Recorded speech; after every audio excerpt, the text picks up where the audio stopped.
It is ultimately important for you to look at your goals, truly what you want to do in your life, and then look at the people who you spend the most time with in your life and figure out if that lines up.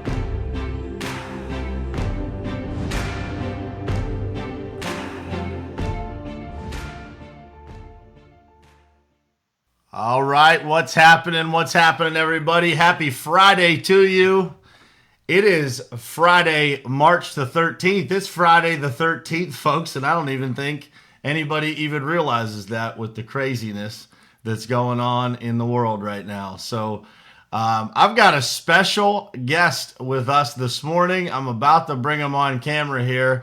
This guy, believe it or not, I want to tell you guys the story behind this gentleman here because he is the reason that we are actually on this show this morning. Because without him, I wouldn't have launched social media the way that I did a few years back. And he guided me through that process, literally pushed me to do this long before I did it. And I am happy to have him on here this morning. He's going to be a great person to talk about the topic we're going to talk about this morning. Mr. Michael Nast, welcome to the show this morning, my brother. I'm honored and happy to have you this morning. Hey, Brian, I appreciate you having me. Hold on, I got to do a Trump here. Hey, how do I look on camera? Okay. So you guys will get some entertainment this morning for sure out of this man because he is he does not hold back, as you are about to hear here this morning. And we're going to talk a little bit about everything coronavirus. Mr. Nast and I have had some good back and forth conversations about this topic off camera. And we're going to have one on camera this morning that's just wide open. And hopefully you guys can chime in that are watching this morning. I want to say good morning to some folks. We got Justin Myers on here, man. Dayton, Chelsea, Tricia, Samantha, Jared. Good morning, guys. And thank you for jumping on here this morning and joining us. So, let's jump right in this morning, man. I think this is a good topic for a show that is called Morning Perspective because I think there's a lot of perspective that goes along with the whole idea behind, the fear that everybody's experiencing, the things that we're hearing on television, just hysteria that's going on. Yes, literally, man. Yesterday I went to the store because I am not a person that stocks up on all kinds of stuff. And so the store Costco was out of toilet paper and they were out of paper towels. People were literally, taking like bags and bags of napkins and putting them in their carts because, they were just deathly afraid not to have any paper products in their house. So I want to get, your overall opinion from the time that this thing came about, even overseas, to what it is right now. Kind of what the thought process that you have gone through and, kind of where you're at right now with it. Well, as most of us, we all have a skeptical mind, but how, when, all the conspiracy theories and what's going on doesn't escape the reality we're in right now. And the reality is basically it's a super flu that's 10 times deadlier than the flu.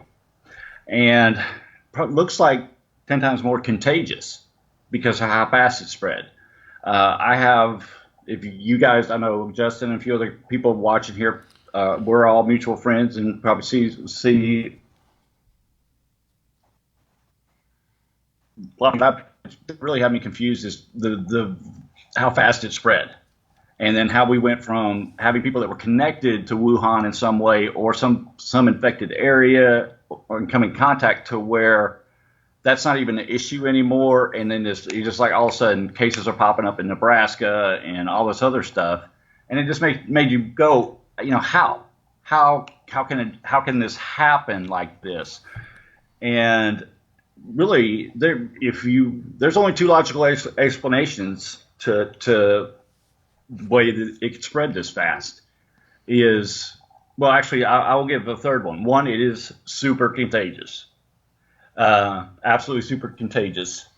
But I think it's either one of the two of the following. One, it's been around for a while.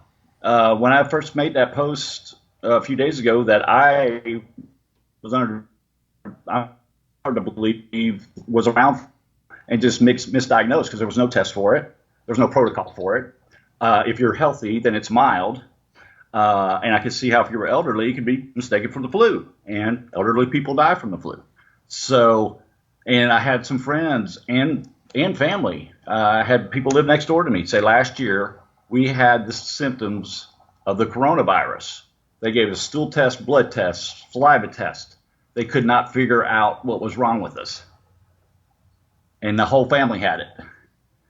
And it just kind of makes you think, well, maybe it didn't come just from China in this aspect. And then, of course, the conspiracy theory is it's being planted. It was planted in Wuhan, and then it's just been been planted everywhere else. So who knows? There's a contagious disease there's no vaccine for, with a mortality rate 10 times the rate of flu. That's the fact. Nobody can deny that. Okay. Well, there's a vaccine for the flu. 16,000 Americans die a year from the flu. So here's our new reality. Apparently, this is super contagious, probably more contagious than the flu. Kids that are infected 99.9% do not show any symptoms, do not get a fever, do not get any of the symptoms. They carried the virus for they're saying now to up to 45 days. So kids we could have thousands of kids infected right now and not even know it. And that's going to be the challenge, because and that's the question I put to people on social media yesterday is, well, what do we do now? Are we going to stay in quarantine for the rest of our lives? Well, people say, well, we're just quarantined, so it'll slow it down. Well, look how from December to now, where it's at, and kids can carry it without it even being detected. We're going to be in quarantine.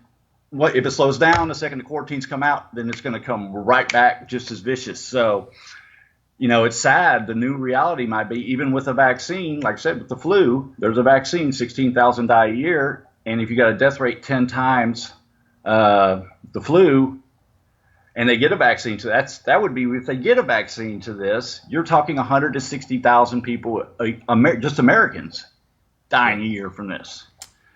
But the one thing that seems to prove over and over is if you have a strong immune system, it's relatively mild, and you should have no problems. Basically, if you're not compromised, the death ratio drops to basically, I think, maybe if you're over 30 or 40 years old. So yeah, it's a sad situation. It was funny. I don't know if anybody saw the video Grant Cardone put out last night. I started watching it, man, but I clicked it off. Oh my God. He's like trying to pitch, don't be panicked, but then he shows he just bought the whole supermarket himself.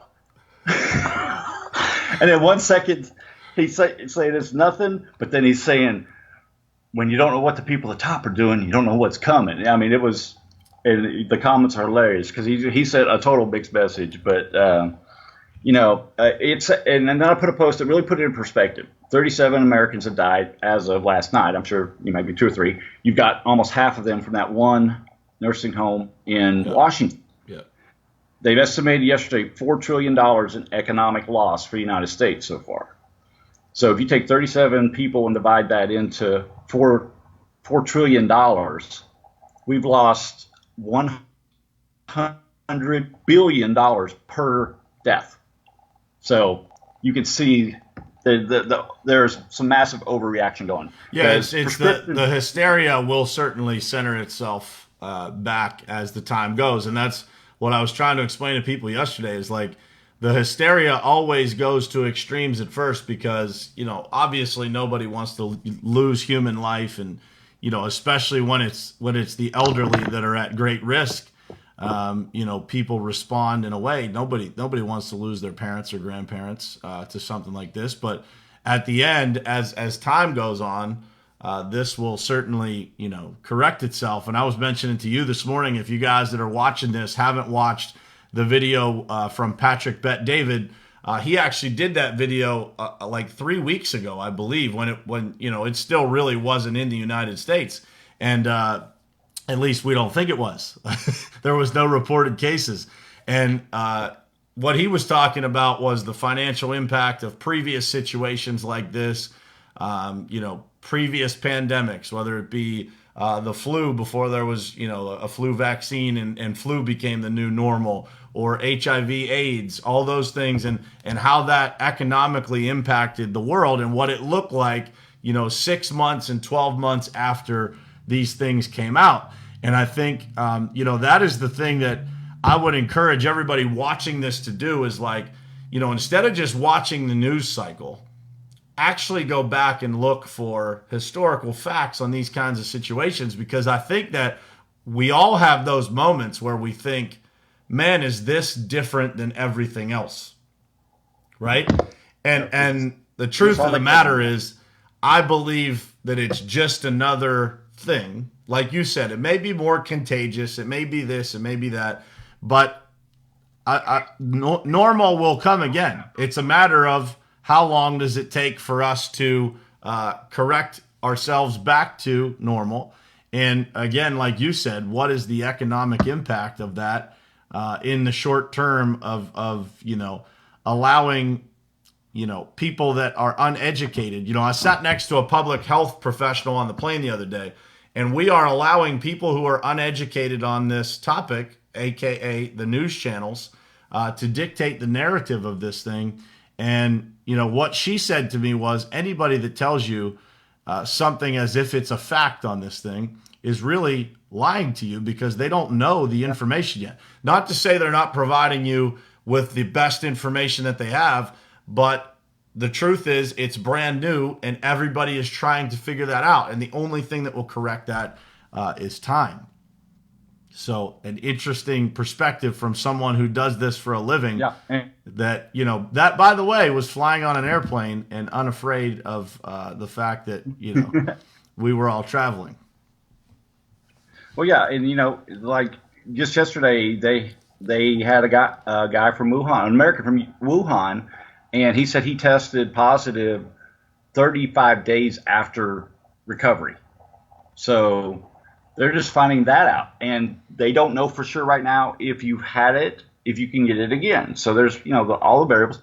And no, nobody knows. They can't say definitely how it's transmitted. They can't say definitely how long, if somebody wiped it on your counter or sneezed on your counter, it's going to be there, or if it's on your clothes, how long it'll, be there if you don't wash them and things like that. So yeah, there's a lot of unknowns, but there are some knowns. One, nobody under 30 years old has died, which I go back to a sentiment. Well, then why not the sporting events, the tournaments, everything they're canceling? Hey, I'm 52 years old, so to say, hey, if you're over 30 years old, you can't go. Just ban the old people. that I don't know that would go over well, man, on the news cycle. That would probably be that would give another 3 weeks worth of people watching TV in hysterics, right? Yeah, and then the big discussion we had before this was, does Trump have it? Because now Trump's acting differently, and we did both notice him having a hard time breathing on his address. And I'm sure there's people in the audience that noticed.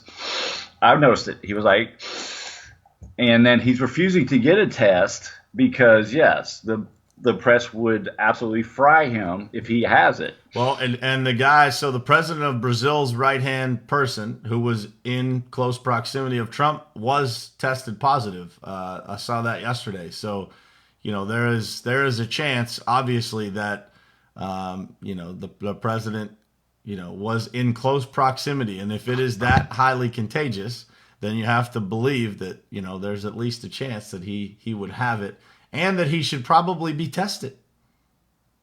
Yep, absolutely.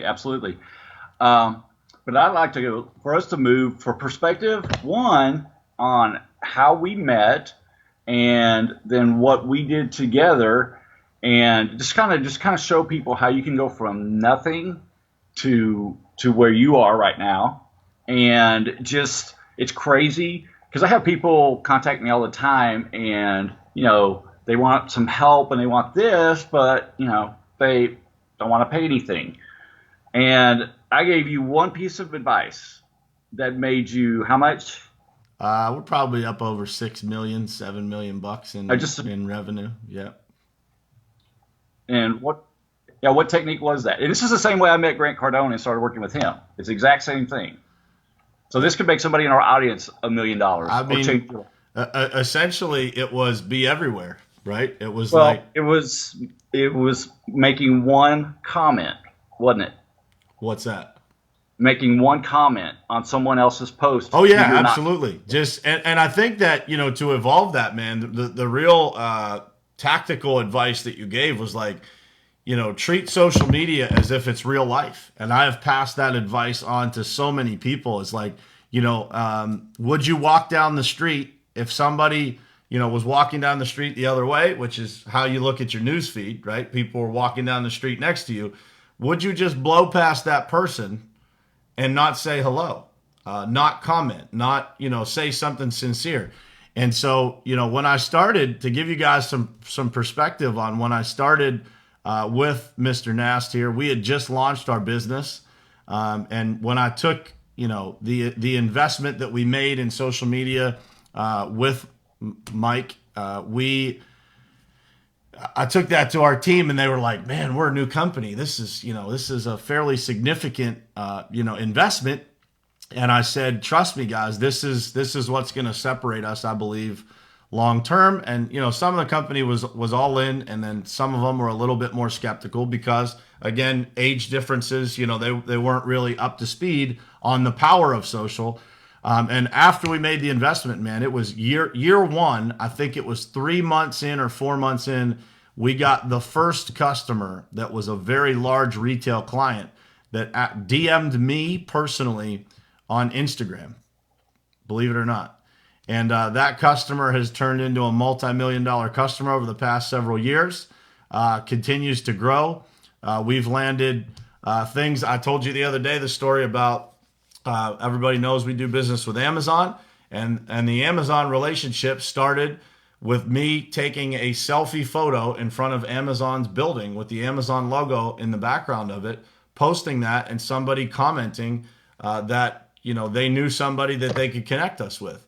And so I would tell you guys this, that the power of social media in business, in every aspect of your life, when you get it right, is tremendous. And I will tell you from a standpoint of how to do that, and the algorithms, how it works, how to pull the levers, how to kind of position yourself online to create that kind of momentum. I don't know anybody better than this guy over here to do that. So, we started working together. It was 2018, right, that we started working together directly?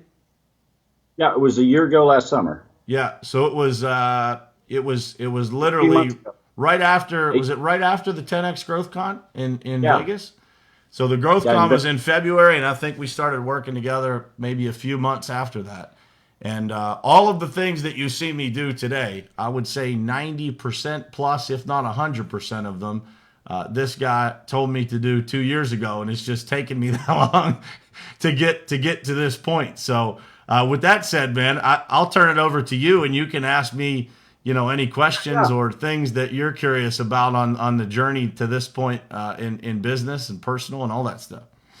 Well, yeah, and this is what I want everybody in the audience to know. Look at me. I'm not an Instagram model. I in social media, no experience in marketing. I came from pretty much a Grant Cardone story in the auto business, salesman on up, but I didn't get out of the car business. I was in it for 25 years. I elevated to a general manager position and was a quote unquote turnaround king. I specialized in going in failing stores all around the country and turning them around. After 25 years in the business, I had that aha moment. This is not what I want to do. This is work release prison. I'm getting paid $300,000 a year, but I'm glad I didn't set this target, because when I went to the high school stuff, they didn't teach you entrepreneurship. They taught you $25 an hour. You get a good pension, good benefits. You're set. That's what you're supposed to get. That's how I was brought up and educated. My parents were the same way. They were in that mold. And so I knew nothing about entrepreneurship. But I knew when laptops came out, and I saw people making million laptop. I was like, there's got to be a way. I can be on the beach in the Caribbean. I can be like this and not give a fuck what anybody, and be able to say fuck. I'm sorry, I don't know if I can say that on your show. You're all good, man. But whatever. And so it was just a long journey. And luckily, when I got hyperactive online was when it started in 04. And that's when everything started snowballing with social media and coming out. And my first break was, I was the first person to ever monetize live streaming. Came across it the day it came out on Justin TV when it was just him doing a Truman Show. A month later, they opened up a social network. I was like, I mean, the second I saw it, I said, the ability to broadcast live on the internet, remote for free, is the biggest game changer I'd ever saw in my life. And initially, the beauty of all tech guys is they know how to make all this great technology, but they don't have any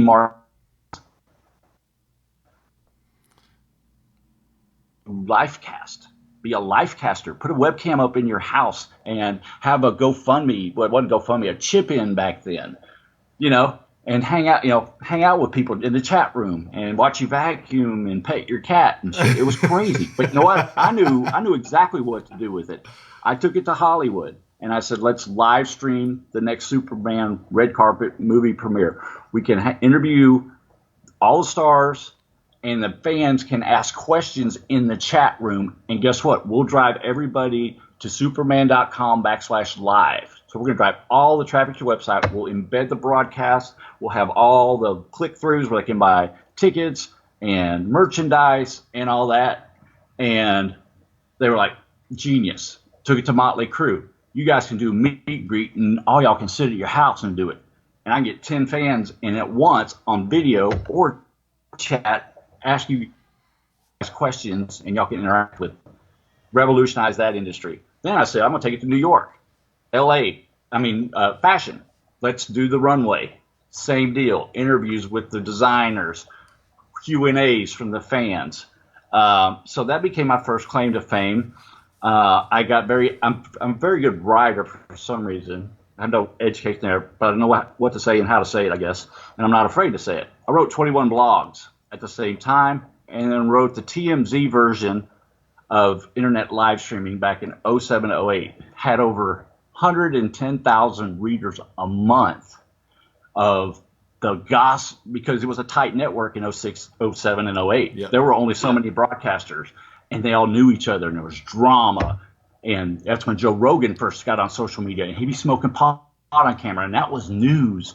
And I was the first person to put in writing that Ford's Box live stream, which would be suicides, copyrighted broadcasts, UFCs, NFL Sunday tickets, crimes committed, all the Pandora boxes is going to open.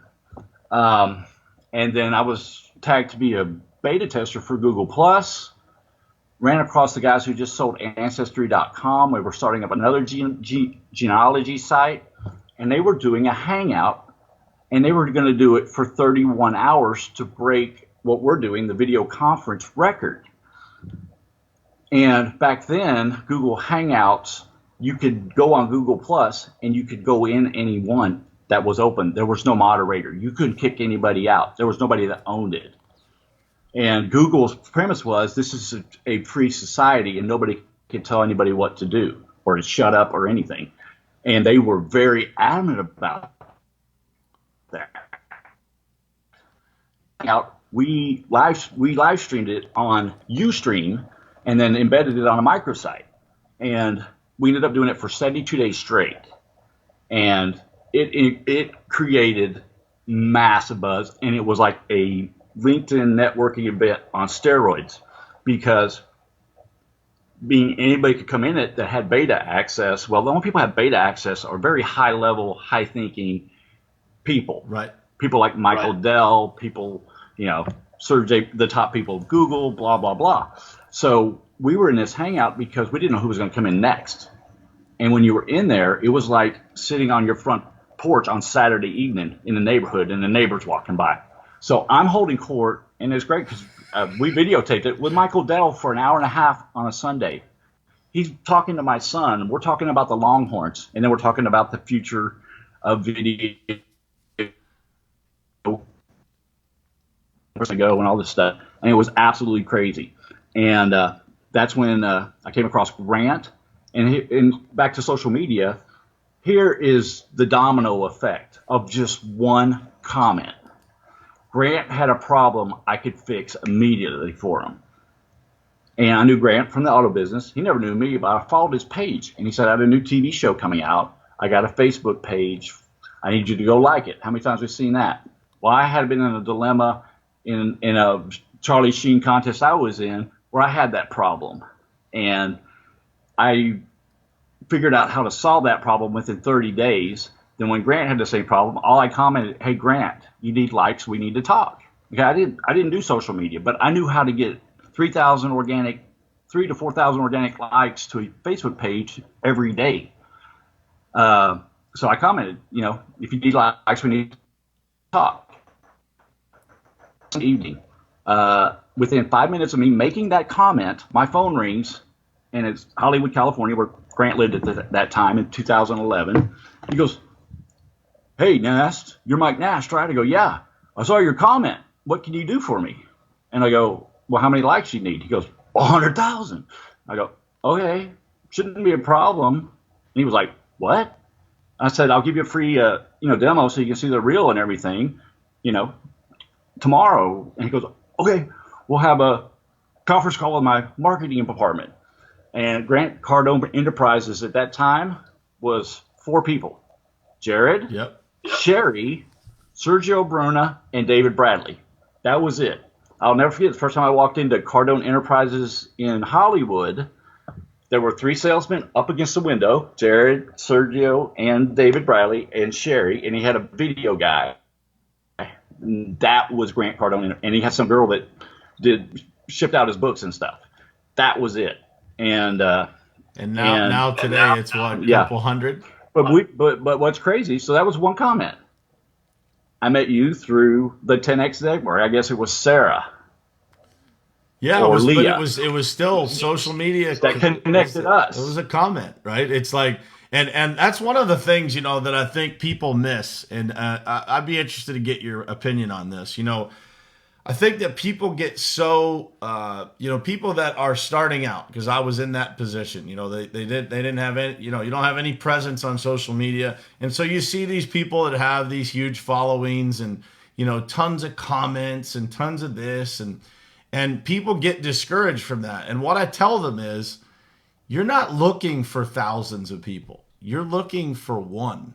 You're looking for a few people can truly change the trajectory of your business, of your life, of everything. And so don't do it to get hundreds and thousands of likes or comments. Do it because you want to meet that one person that will change your life. I mean, you saw the event that we put off in Anguilla, right? I met Judd Burden, literally, man. It was like 2 weeks ago, almost today. I sent him a screenshot. One comment, man. All he said on my Instagram post was, "Real Brian Hess, look forward to seeing what you have coming."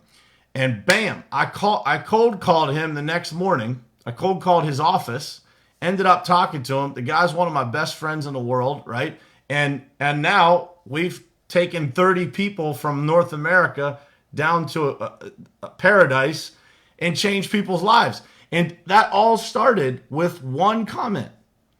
Yep. One comment. And by the way, we've built multiple companies together now. We have partnerships and technology, like just crazy stuff. And it all comes from, so, I would encourage the people that are watching to think about that. It's one comment. It's one thing. It's one time. That's all it takes, is one thing to change your life. And so don't do it for the fame. Do it for the real reasons, that will change your life. The notoriety comes as a byproduct, but the reality is you're doing it for the real things that will actually change your life, the real legit stuff that will impact your business, that will impact your life. And I'm gonna give some people some shift thinking here, because yes, we all have to have our content, but what happens is we focus too much on our content, and we focus too much on our message and our brand. You know what? You know what your message is. You know what your way. What we're just talking about here. The comment you made, the comments I made, were all outbound to people that didn't know us. Okay, so when you're not to the level Grant Cardone is right now, what you have to do is one, have your content there, because what you got to do now is you got to throw that fishing hook out there.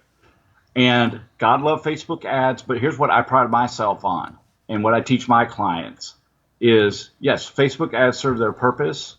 It's in certain circumstances, but there's nothing that can substitute you personally going out of your personal profile and engaging the people you need to engage. And then, as Brian can tell you, there are so many ways through hashtags, all kinds of stuff, to find the people that are saying, I need a pavement contractor. Does anybody know a pavement contractor? That's what blows people's minds when they see my results, they see Brian's, and they'll say, I own this kind of business, and I go, I've worked with insulation blowing companies. I've worked with pavement contractors. Dude, I'll be straight up honest with you. I thought you were a little full of shit when I talked to you. Like, because I couldn't see. Yeah. I was willing to take the chance, because I was like, man, in our business, the investment we made would come back like that, right? And I knew that. I had no idea how large it would be. Because I'm like, you can't really see it. You're just like, well, yeah, this guy's trying to get me to do business with him, so of course he's going to tell me this stuff, right? Well, and 97% of people who are social media consultants are full of that. They're copying and pasting Gary Vee, whoever else. I mean, it is so.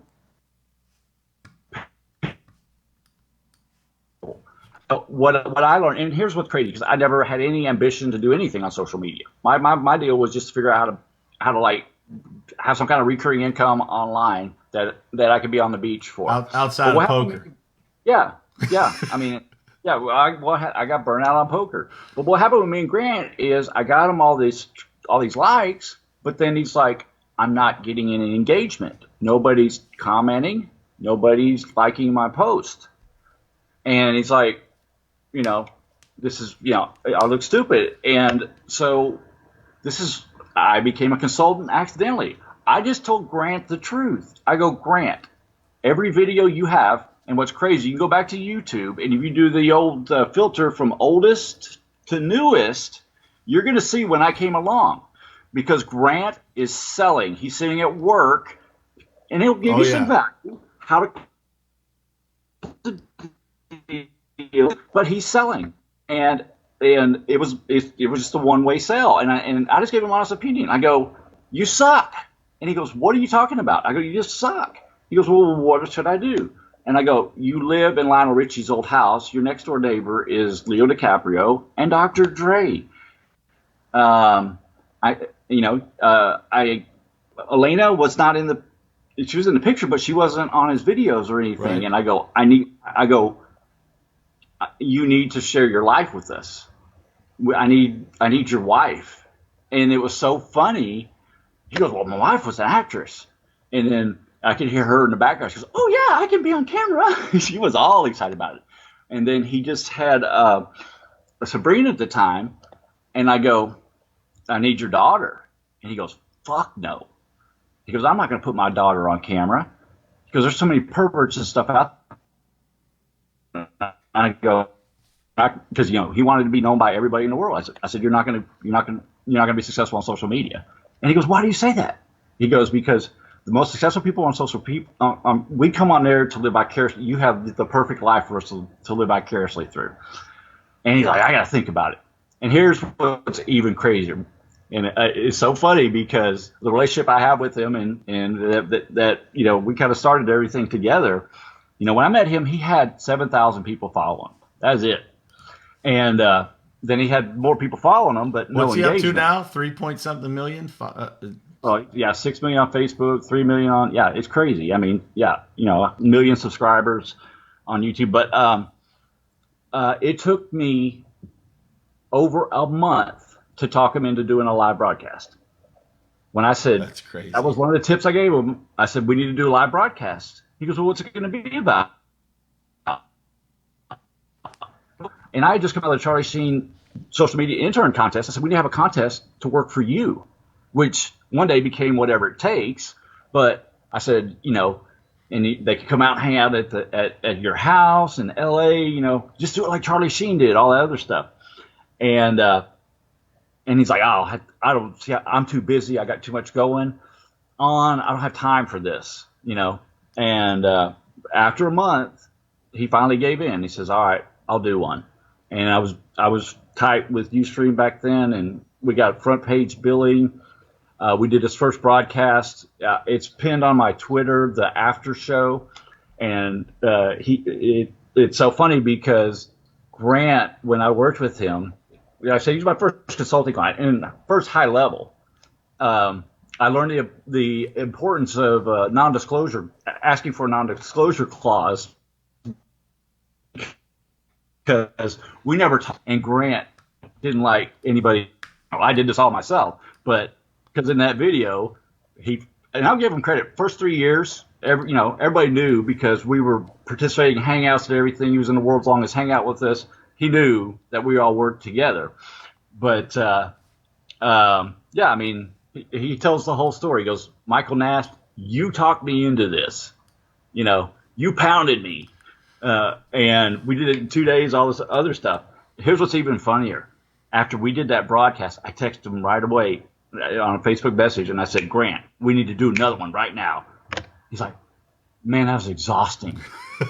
I don't know, man. I'll have to think about it.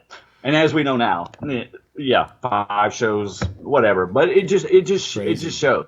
To apply yourself. But what I was going back to in strategies that can help you guys practically is outbound engagements. This is the way to get in a phone. These MFers selling you text marketing, whatever. When you get an e-commerce text, does that make you feel good? I've been credited with basically coining the phrase and perfecting what they call endorphin marketing. Basically being able to release. So basically, when you go through the process of not only the people that already follow you, I do this too, and most people that are my friends will testify to this because they get it in their phone every day. Michael Nast just liked your post. Michael Nast just commented on your post. Because I get it in their phones every day by commenting, liking, and following, by searching, need social media marketing help.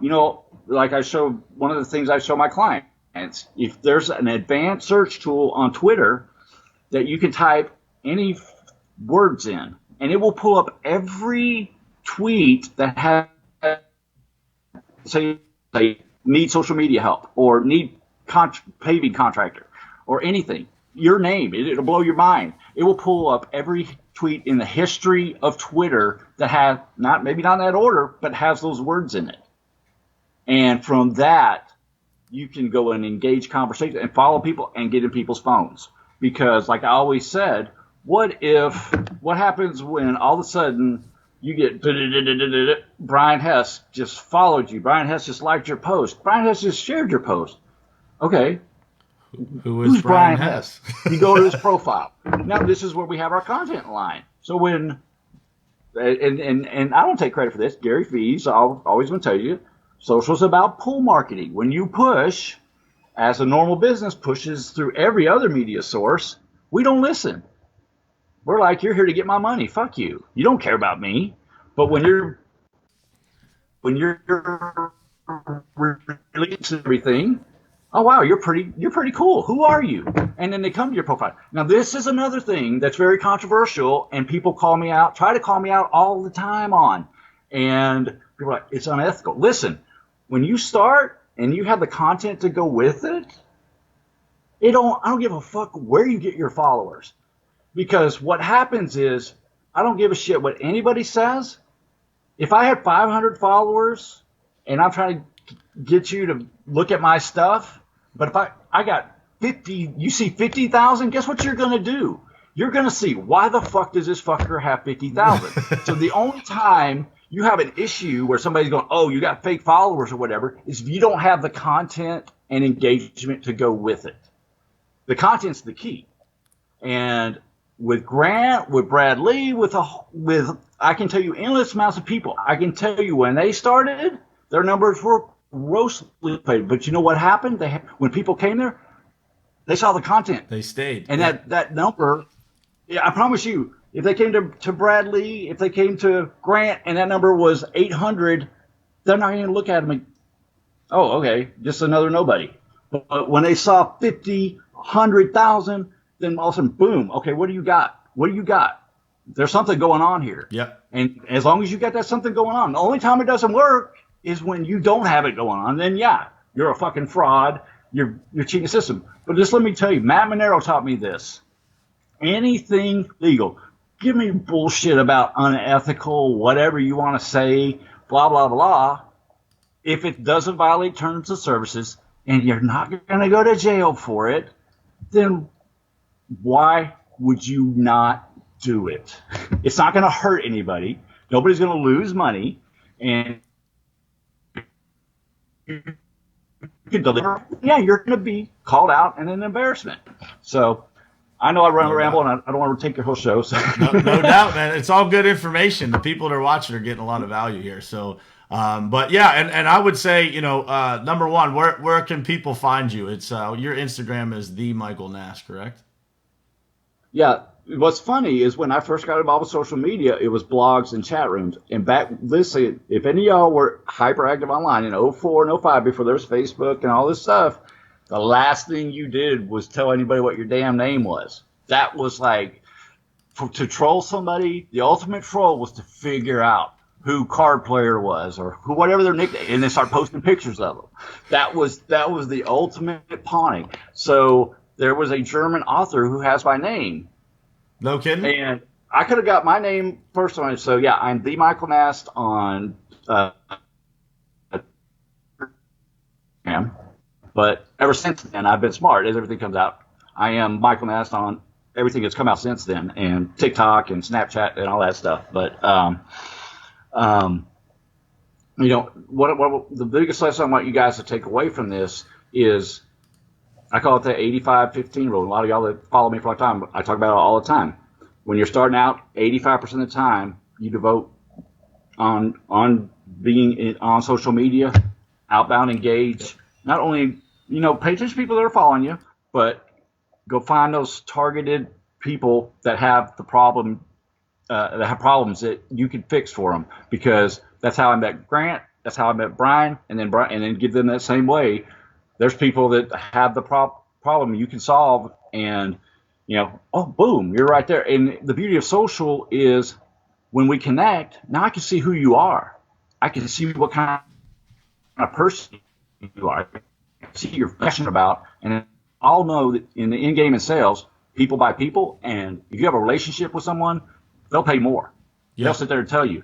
What would you tell me after you got done with our training? Brian tells me you could have charged me twice. more than twice. I mean, based on the return, right? It's like when you get $6-7 million worth of business that you can, directly connect to that, and that a lot of the things you're doing you wouldn't have done if it wasn't for that training. I mean, it's easy to justify the ROI, right? I mean, it's a no-brainer. Show everybody what the shirt says, by the way. Yeah, and here's the one thing, and this is what I experienced with Grant at first, because I get all these clients, they're like, I don't want any haters. I don't want anybody to get mad at me. I don't want anybody to get mad at me. Well, there's one simple thing. Haters make me famous. This was said to me by a fan, actually. Haters make you famous. Haters. If somebody confronts you or pisses you off, and I want to tell a story because he might be watching here. I shared this with Brian earlier, but we have a mutual friend, and I used to really, really, really good friends with this guy because he kind of followed the journey too. And this is just a tip. I know we all see the post sometimes where that our friend will say, "Hey, like this post. If you don't like it, I'm deleting anybody who doesn't engage me on Facebook." And I'm not gonna call out who this person is, but I hope he's watching so he'd reach out and understand what my and the people that know me know that I am very kind of a little hot-headed sometimes, especially when I can think about something. But they said they had an app that came out that removed people who weren't engaging you on Facebook. And I just, was like, that's the stupidest beep, beep, beep shit I've ever heard in my life. Because if you do the algorithm of Facebook, you're posted to 15 to 20% of the people that follow you. So it's not their fault that they're not engaging you. It's the algorithm. And there's another reason, too, because if you were doing your outbound engagements to them, which I know I would know myself because I would be getting them from you. And that's one way I test my clients, because I'm like, I give them all these tips, and after we're consulting, and then, well, you're not engaging your instructors. Yeah. So it's obvious you're not doing what you're doing. But, that is just like so basically, I said to them, that's fucking crazy, and a lot of people that are, especially are straight-laced and stuff, when somebody says that you're fucking crazy or whatever, yeah, they kind of, oh my God, block him. And they were so sweet. They made a YouTube video about me and everything. But that's one thing you learn. Back to the haters. Your haters are your best advertisers. And some of your haters can become some of your biggest fans. And back to Grant, when we had one of his first haters, the guy was pounding him hard, and Grant was like, I don't know what to do. And I said, don't block him. I go ask him what his problem is. He's like, are you serious? I go, yeah. So, whatever the guy was saying to him, Grant asked him, why do you feel this way? And the guy, most haters think they're going to get blocked. And that's the reason why they're screaming like that, because nobody talks to them. Their mom didn't talk to them. Their dad didn't talk to them. They're in the basement with their keyboard warrior going on. And, just because Grant reached out to the guy, the next day, there's another hater comes along. Guess who jumps on that hater? The old hater. Oh, fuck you. You don't know what you're talking about. Grant's the best ever. Blah, blah, blah. So that's what's crazy. So don't take at the block. I'm not going to sit there and say that. But when they're bitching about you to other people, it's like the biggest rap that I get from people who really do. Oh, Nast gets you a lot of untargeted followers, and you're going to look stupid. That's the feedback I get. When you don't realize it's part of the formula, and the other part of the formula is the mentoring and knowing how to activate that.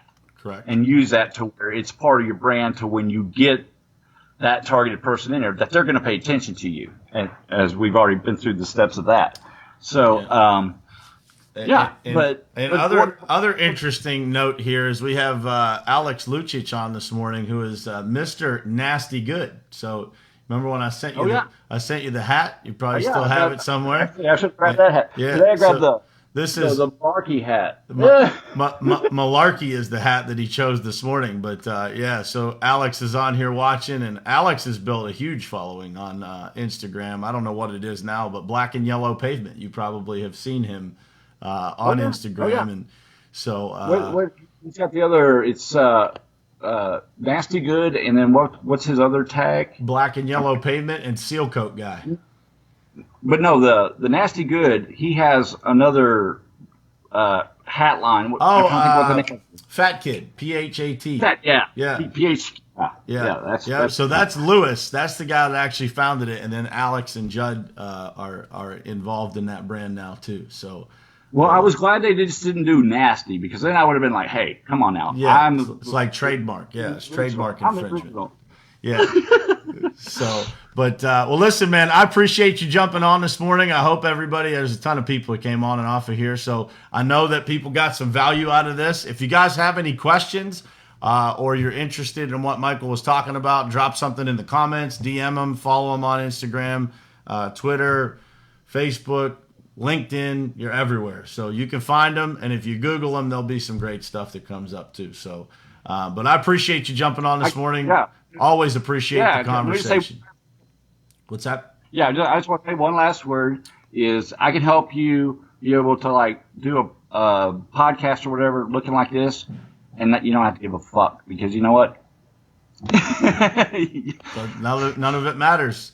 That's it. Yeah. None of it The matters. haters can say Nast right shit today, and I'll be like, thank you for the advertisement. Did So it, somebody else will come in my PJs this morning, right? I'm watching podcasts now. This is too funny, man. Too funny. Well, I appreciate it, man, and thanks for jumping on again this morning. We'll do this again sometime soon, brother. I always have fun doing this with you, and appreciate the time. And guys, thanks for tuning in. Love you guys. I'll see you on Monday.